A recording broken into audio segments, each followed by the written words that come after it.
안녕하세요. 화요일의 남자 이상화 세무사입니다. 자, 오늘은 법인세에 대해서 얘기를 나눠보려고 하는데요. 자, 3월 얼마 남지 않았습니다. 이 시기에 모든 대표님들이 한결같이 질문하는 거는 나 법인세 어떻게 하면 좀 안 낼 수 있어? 이런 질문들 상당히 많이 받고 있는데요. 그래서 오늘은 법인세를 한 푼도 안 낼 수도 있다. 100% 감면에 대해서 알아보는 영상을 준비해 왔습니다. 주목해서 잘 보시면은 돈이 되는 방송이 되겠습니다. 자, 오늘 이 시간에는 조세특례 제한법에 열거되어 있는 각종 세액 감면 규정이 참으로 많습니다. 그 중에서 법인세 100% 감면이 되는 항목들을 소개해드리고 감면 요건과 감면 내용에 대해 들여다보는 시간을 가져보고자 합니다. 자, 조세특례 제한법에 나와 있는 감면 항목들에 대해서 다뤄본다라면 그 이후에는 지방세특례법상의 감면 규정에 대해서도 다뤄보려고 하기 때문에 오늘 이후에 또 어떤 영상이 올라올지도 주의 있게 보시면 좋겠고요. 100% 공제 감면 제도 중에서 대표님의 회사에 적용 가능한 것들이 있으신지 확인해 보시고요. 지금 당장 아니다 하더라도 향후에 이 부분을 잘 적용해서 활용할 수 있는 것은 없는지 검토해 보시길 바랍니다. 자, 첫 번째 내용에 대해서 들어가 보겠습니다. 창업 중소기업에 대한 세액 감면. 많은 분들이 이미 알고 있는 부분에 해당도 하겠습니다. 이 감면 제도를 모르는 분들이 잘 없을 정도로 많이 알고 있고요. 최근에 유명 유튜버가 방송에서도 언급한 적이 있을 정도로 꽤나 많이 알려진 감면 규정 중에 하나가 되겠습니다. 규정의 제목에서도 알 수 있듯이 창업 중소기업에 대한 세액 감면은 중소기업에 대해서만 적용을 하는 제도가 되겠죠. 이 감면 제도는 각각의 요건에 따라서 50%가 감면되는 경우가 있고요. 100%가 감면되는 경우가 있는데 오늘 시간에는 100% 감면 요건에 대해서만 다뤄보고자 합니다. 해당 규정을 적용해서 100% 감면을 받기 위한 요건은 다음과 같다. 첫 번째로는 2024년 12월 31일 이내에 법에서 정하는 업종으로 창업한 중소기업이어야 한다. 법에서 정하는 업종은 말 그대로 법에서 열거를 하고 있는데 대표적인 업종으로는 제조업, 건설업, 통신판매업, 음식점업, 정보통신업, 미용실, 학원 등이 있습니다. 두 번째 요건으로는요, 대표자가 청년이어야 합니다. 청년의 범위는 15세 이상 34세 이하가 되겠습니다. 자, 세 번째 요건은 수도권 가밀 억제권역 외의 지역에서 창업을 해야 합니다. 자, 위 요건을 모두 갖춘 경우에는 창업 후에 최초 소득이 발생하는 연도부터 5년 동안 100%의 법인세 또는 소득세 감면을 받을 수가 있겠습니다. 단 예외적으로 청년이 아닌 대표자가 창업하는 일반 창업 중소기업의 경우라 하더라도 아래 요건을 모두 충족하는 과세 기간에는 100%를 감면받을 수 있는데요. 첫 번째 요건으로는 수도권 가밀 억제권역 외의 지역에서 창업해야 하고요. 두 번째 요건은 해당 과세 기간에 매출액이 8천만 원 이하여야 한다라는 조건도 있으니 참조해 보시기를 바라겠습니다. 자, 두 번째 내용으로는요. 수도권 밖으로 공장을 이전하는 기업에 대한 세액 감면이 있겠습니다. 다음의 요건을 모두 갖춘 내국법인이 공장을 이전하여서 2025년 12월 31일까지 사업을 개시하는 경우에는 공장 이전 이후에 해당 공장에서 발생하는 소득에 대한 소득세 또는 법인세를 5년에서 최대 10년간 100%를 감면해 주겠다. 요건이 있겠죠. 요건 첫 번째는 수도권 가밀억제권역에 3년 이상을 계속하여 공장 시설을 갖추고 사업을 한 기업일 것이고요.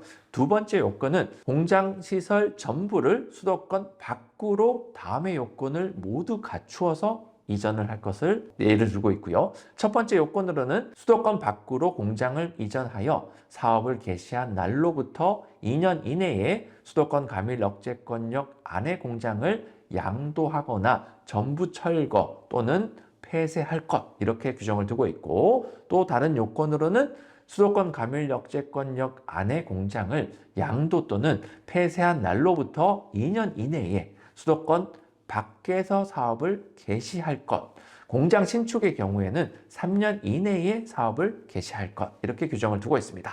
세 번째 요건은 다음 중 어느 하나에 해당하는 경우에 해당 요건을 갖출 것 이렇게 되고 있고요. A 요건 중에서 중소기업이 공장시설을 수도권 가밀 억제권역이 아닌 수도권 안으로 이전하는 경우로서 본사가 수도권 가밀 억제권역에 있는 경우 땡땡하고 해당 본사도 공장시설과 함께 이전할 것 이렇게 규정을 하고 있습니다. B 요건으로는요. 중소기업이 아닌 기업이 광역시로 이전하는 경우 땡땡하고요. 산업단지로 이전할 것 이렇게 규정을 두고 있습니다. 자, 여기서 한 가지 더 체크해야 하는 것이 공장 이전 전하고 후에 업종이 달라지면 안 된다는 부분에 해당을 하겠습니다. 이 부분 반드시 지켜야 하겠습니다. 자, 세 번째 내용에 대해서 살펴보도록 하겠습니다. 수도권 밖으로 본사를 이전하는 법인에 대한 세액 감면이 있는데요. 다음의 요건을 모두 갖추어서 본사를 이전하여서 2025년 12월 31일까지 사업을 개시하는 경우 본사 이전일 이후에 본사 이전 법인에서 발생하는 소득에 대한 법인세를 5년에서 최대 10년간 100%를 감면해 주겠다.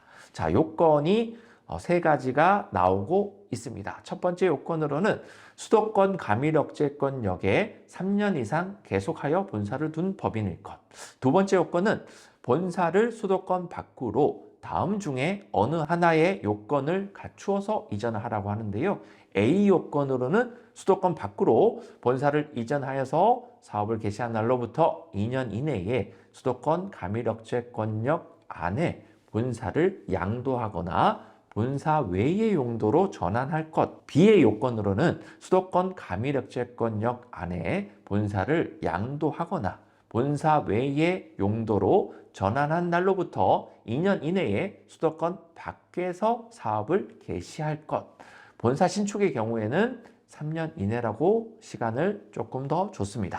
세 번째 요건으로는 수도권 밖으로 이전한 본사에 대한 투자 금액 및 이전 본사의 근무 인원이 다음의 기준을 충족할 것이라고 해서 A 규정으로는 투자 금액 땡땡 사업용 자산에 대한 누적 투자액이 10억 원 이상일 것. B 요건으로는 근무 인원 땡땡 해서 해당 과세연도에 수도권 밖으로 이전한 본사의 근무 인원이 20명 이상일 것. 이 감면제도 또한 본사 이전 전과 후의 업종이 달라지면 안 된다라는 점을 유의하시기를 바랍니다. 네 번째 규정으로는 사회적 기업 및 장애인 표준 사업장에 대한 법인세 등의 감면이 있겠습니다. 첫 번째로 사회적 기업에 대한 법인세 등 감면.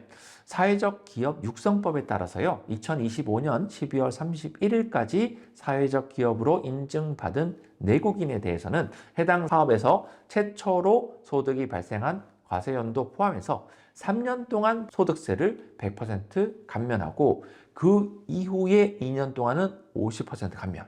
3년간 100%, 2년간 50%. 상당히 좋죠.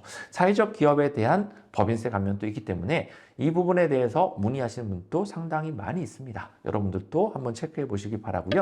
두 번째로는 장애인 표준 사업장에 대한 법인세 등의 감면이 있습니다. 장애인 고용 촉진 및 직업재활법에 따라서 2025년 12월 31일까지 장애인 표준 사업장에서 인증받은 내국인에 대해서는 해당 사업에서 최초로 소득이 발생한 과세연도 포함해서 3년 동안은 법인세 또는 소득세 100% 감면하고 그 이후에 2년 동안은 50% 감면하겠다. 다만 감면 한도가 있습니다. 한도 규정에 대해서 살펴보면요. 첫 번째로는 사회적 기업으로 인증받은 내국인의 경우에는 1억 플러스 사회적 기업 육성법에 따른 취약계층에 해당하는 상시 근로자 수 곱하기 2천만 원만큼이 한도가 되는 거고요. 2번 규정에 있는 장애인 표준 사업장으로 인증받은 경우에 내국인인 경우에는 1억 원 플러스 장애인 고용 촉진 및 직업재활법에 따른 장애인에 해당하는 상시 근로자 수 곱하기 2천만 원 이렇게 한도를 두고 있습니다. 자, 다섯 번째 내용에 대해서 살펴보겠습니다. 위기지역 창업 기업에 대한 법인세 등의 감면이 있겠습니다. 위기지역의 2025년 12월 31일까지 조세특례제한법 제6조 창업중소기업 등에 대한 세액 감면 대상 업종으로서 창업하거나 사업장을 신설하는 경우에는 감면 대상 사업에서 발생한 소득에 대해서 최초 소득이 발생한 연도 포함해서 5년 동안은 소득세 또는 법인세 100% 감면하고 그 이후에 2년 동안은 50% 감면한다. 무려 7년 동안 감면 규정을 혜택이 주어지기 때문에 잘 살펴볼 필요가 있겠습니다. 위기 지역이란 어떤 지역을 얘기하는지 보겠습니다. 다음 중 어느 하나에 해당하는 지역이다. 첫 번째는 고용정책기본법 제32조 1항에 따라 지원할 수 있는 지역으로서 고용정책기본법 시행령 제29조에 따라서 고용노동부 장관이 지정고시하는 지역. 두 번째로는 고용정책기본법 제32조 2에 2항에 따라 선포된 고용재난 지역에 해당하고요. 세 번째는 지역산업위기대응 및 지역경제회복을 위한 특별법 제10조 1항에 따라서 지정된 산업위기대응 특별지역에 해당하겠습니다. 대표적으로는요, 경남 거제시가 있으니까요, 살펴보시길 바라겠습니다. 다만 중소기업 외의 기업에 대해서는 감면 한도가 있겠습니다. 감면 기간 동안에 감면받은 소득세 또는 법인세 총 합계액이 아래의 1번과 2번 금액을 합한 금액을 한도로 하는 거고요. 1번 내용은 사업용 유형자산 및 무형자산 투자 누계액의 50%. 2번 내용으로서는 해당 과세연도에 감면 대상 사업장의 상시 근로자 수 곱하기 1,500만 원, 청년 상시 근로자와 서비스업을 하는 감면 대상 사업장의 상시 근로자의 경우에는 2천만 원까지 해준다. 이렇게 보시면 되겠습니다.